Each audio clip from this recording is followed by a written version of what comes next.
So I got to see this movie last night here at Universal Studios, and it got me thinking about some stuff that I want to talk about. And in order to coherently talk about them, I'm heading over here to Islands of Adventure. There goes Dr. Doom's Fearfall in a second. It's about to go up and down. And 1, 2, 3.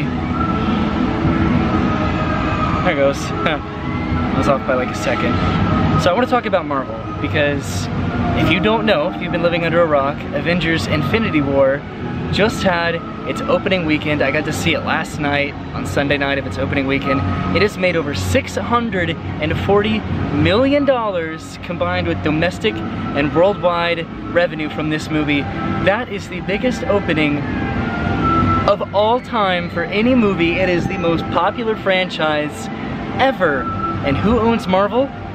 Disney. So this is going to be kind of a vast topic to try to tackle. I've tried to do as much homework on this as I can, because this is something that I've been very, very curious about. I've known bits and pieces about the existence of Marvel and how it factors into the theme parks specifically, but to talk about that, we have to back up to the cinematic rights and distribution of Marvel movies. Marvel was having a tough time in the 90s. They had to kind of redistribute and sell most of their properties, their most popular properties. They sold Spider-Man and the affiliated families of Spider-Man, like Venom, over to Sony Pictures. They sold the X-Men, Wolverine, Deadpool, the Fantastic Four over to 20th Century Fox, and they almost collapsed. They filed for bankruptcy in the mid-1990s. And currently, Marvel has been purchased by Disney. That happened in 2009 for $4 billion. Disney acquired Marvel. And as far as the Marvel Cinematic Universe goes, the movies from 2008, 2009 up until, I believe, 2012, those were distributed by Paramount, with the exception of The Incredible Hulk being distributed by Universal. And since 2012, Disney has distributed the Marvel Cinematic Universe films, because they purchased Marvel back in 2009. Alright, so all that being said, what does that have to do with this, right? With theme parks?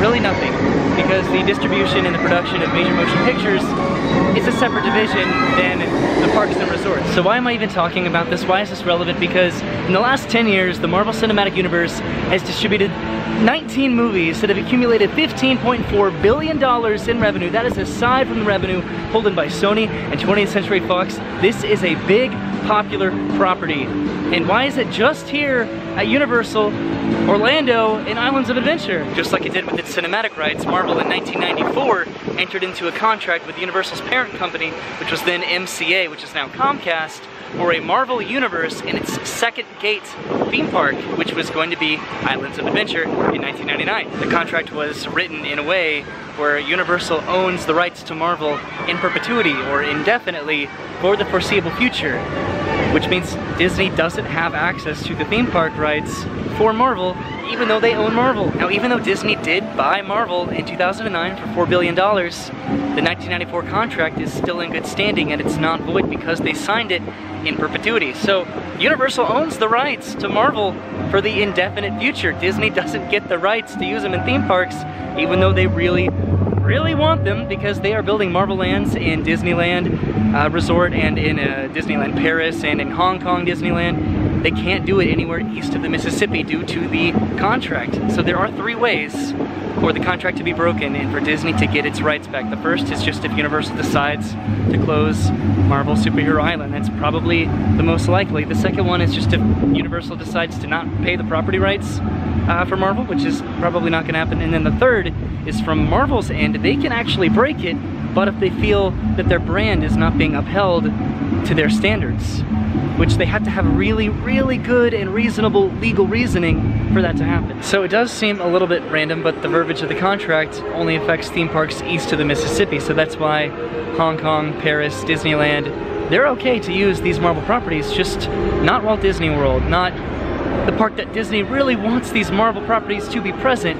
And how that works, there are some characters that are in the green when it comes to this agreement. It really only affects Marvel characters that are currently present in Marvel Superhero Island and the families that are affiliated with them. Currently there are 4 attractions over in Marvel Superhero Island. There's the Incredible Hulk coaster, the Stormforce Acceleratron, Dr. Doom's Fearfall, and the Amazing Adventures of Spider-Man. So any characters or the families of those characters, so the Avengers, X-Men, the Fantastic Four, Spider-Man, those cannot be used or represented by Disney in a theme park anywhere east of the Mississippi. This is maybe something that you know, but this is something that's very beneficial for me to kind of reiterate for myself. So this is all why Disney can't have Marvel in their parks, even though Marvel has been one of the most, if not the most successful movie franchise in history.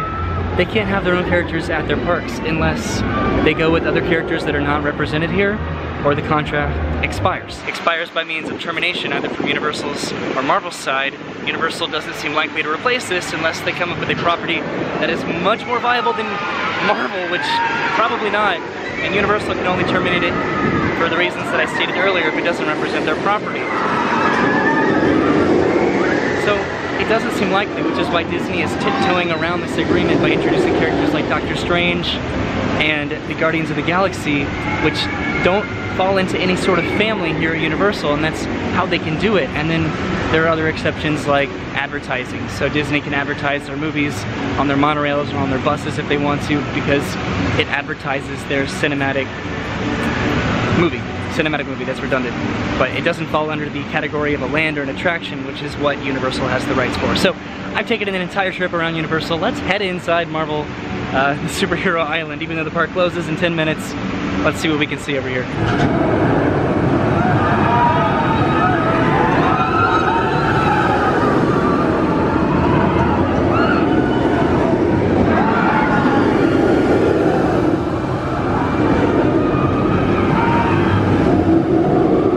The very first attraction that you see in Marvel Superhero Island, whose sheer size completely dwarfs Islands of Adventure, is the Incredible Hulk. The Hulk underwent a major refurbishment in 2016 where they replaced the entire track of the ride, specifically probably to adhere to that contract, to make sure that everything was spick and span about the Incredible Hulk, because it was about 20 years old. Right next to that is the Storm Force Accelatron, which is it resembles kind of the teacups at Disney World.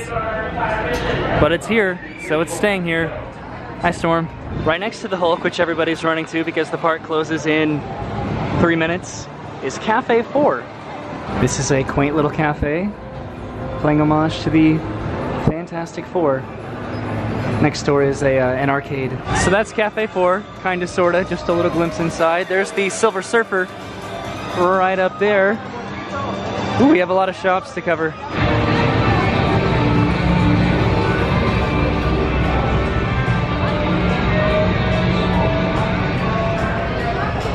You can make your own iPhone case over here. So this is cool. I don't know if it's specifically iPhone. I think you can do Android too. Yeah, Samsung. Okay. Cool. This is kind of like the D-Tech shop over at Disney Springs. We have a lot of Marvel characters in here. In this back room, this is where Spider-Man meets during the day. You get a picture of him and they put a green screen effect behind you, like you're in New York City or something like that. We have a lot of cutouts. There's the Hulk. Silver Surfer up there, I believe that is the Vision. Is that right? I don't know. We just walked into the store, which is just called the store for some reason. Here we have the Wolverine.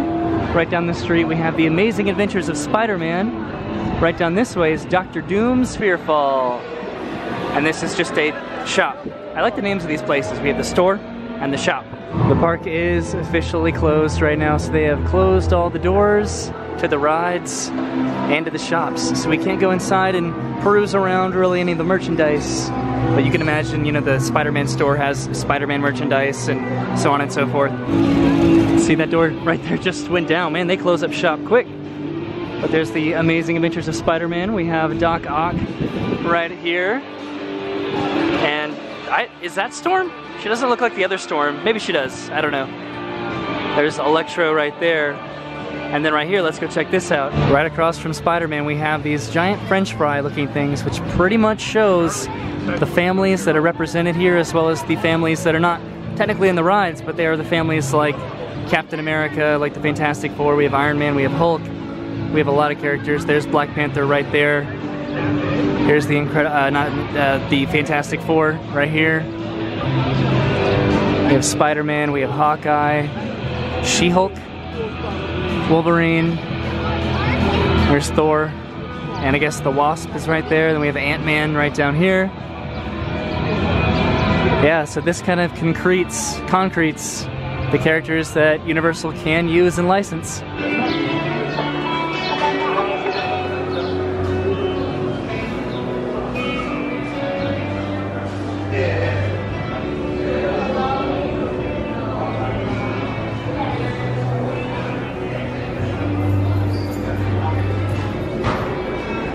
This is signed by Sebastian Stan, who is Bucky, by, I guess that's Chris Evans, who is Cap, and then by Peggy Atwell, who is, not Peggy Atwell, by Haley Atwell, who is Peggy.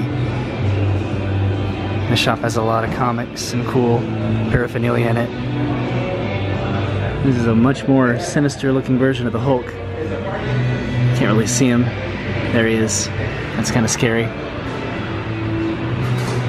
It's interesting because a lot of these represent the Disney Marvel Cinematic Universe version of the character. And there's Deadpool right up there. Alright, they're trying to close up, so let's head out. Across the street is the Captain America Diner, which I have actually never been inside before. The door's still open. They're probably trying to close up inside, but let's get a quick little peek.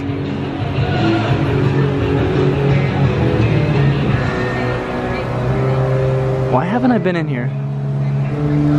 Huh. Maybe one day I'll come back. And as everybody is walking out because the park is closed, we have an ice cream store over here.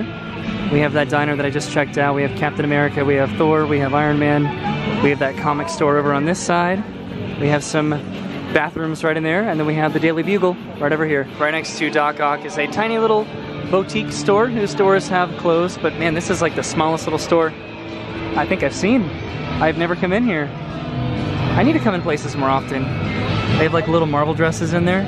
I wouldn't wear that, but I like that. So as the park exits out, one last thing that's kind of interesting is that all of these giant illustrations were commissioned by Universal by the artist Adam Kubert. And he was told not to sign his art in the park for some reason, even though I believe he did 22 of these giant illustrations. He still snuck it in. So legend has it, I don't know, is that you can still find his name, A-D-A-M, Adam, in all of these illustrations. So walking across the street through the giant french fries, over there this is also the other part of the store. This is where you'd go through to meet Spider-Man right inside. You can see his little emblem on the ground.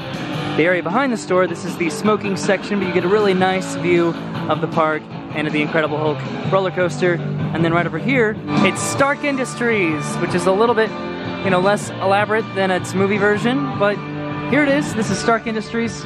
Oh, hello, there I am.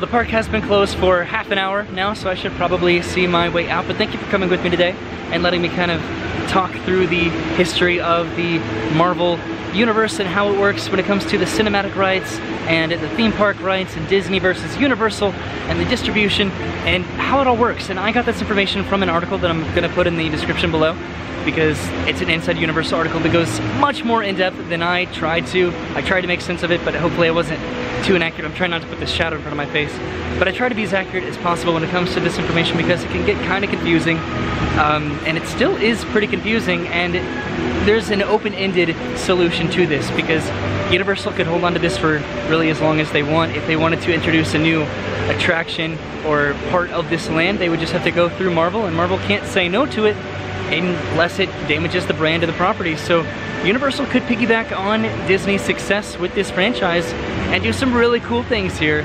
And if Universal wanted to give up those rights and do something different with this land, then maybe Disney could do something amazing over there. And if that would bring a draw to Disney, would bring a draw to Orlando, maybe more people would come to Universal with that too. So there's so much possibility with this giant behemoth that is Marvel.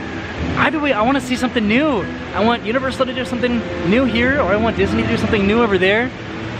I don't know, and I'm sensing something big happening here in the future. Maybe not in the foreseeable future, but something's gonna happen.